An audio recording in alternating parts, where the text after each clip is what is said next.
যে দুর্নীতি হয়েছে, আমরা এখন দুর্নীতির পিছনে পড়ে না থেকে লোককে উন্নয়ন দিতে চাই, কিন্তু দুর্নীতির হিসাব হবে অনেক জায়গায় রাস্তা হয়েছে ওয়ার্ক অর্ডার ছাড়া, সব বিল আটকে আছে। আমাদের মাননীয় মুখ্যমন্ত্রী ঘোষণা করেছেন যে রাস্তার বিল আটকে আছে সেগুলো রিভিউ হবে, তারপরে দেওয়া হবে, সে চলছে। সেই জন্য কী আছে, সাধারণত যারা এটা অ্যাসেসমেন্ট করেন তাদের না দিয়ে অন্য লোক দিয়ে করাতে হচ্ছে বলে একটু দেরি হচ্ছে।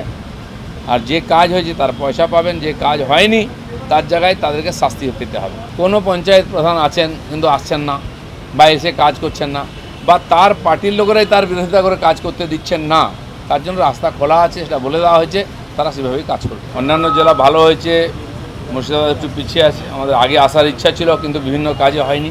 আজ সব খোঁজ খবর হলো, গতকাল 21,000 তারা একসঙ্গে করেছেন। আমার মনে হয় টার্গেটে পৌঁছে যাবেন 31 তারিখ অবধি। জিরামজির যে কাজ সেটাও স্লো চলছে বৃষ্টি বাদলের জন্য, তার জন্য আমরা রাস্তা বলেছি। সেলফ হেল্প গ্রুপ, স্বচ্ছ ভারত, এই সমস্ত কাজের যাতে গতি আসে তার জন্য ডিটেলস খোঁজ খবর নেওয়া হয়েছে।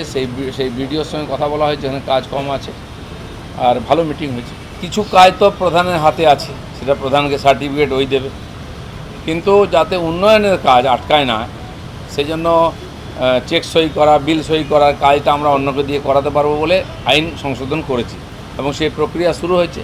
নতুন করে আবার টেন্ডার হচ্ছে। আপাতত ভাঙা রাস্তা সারাই করার জন্য টাকা পয়সা দেওয়া হয়েছে, সেটা টেন্ডার হচ্ছে। নতুন রাস্তা আবার বৃষ্টি বন্ধ হলে শুরু হবে। এইগুলো আর অন্য অফিসাররা করতে পারবেন, সেই আইন আমরা পাল্টেছি।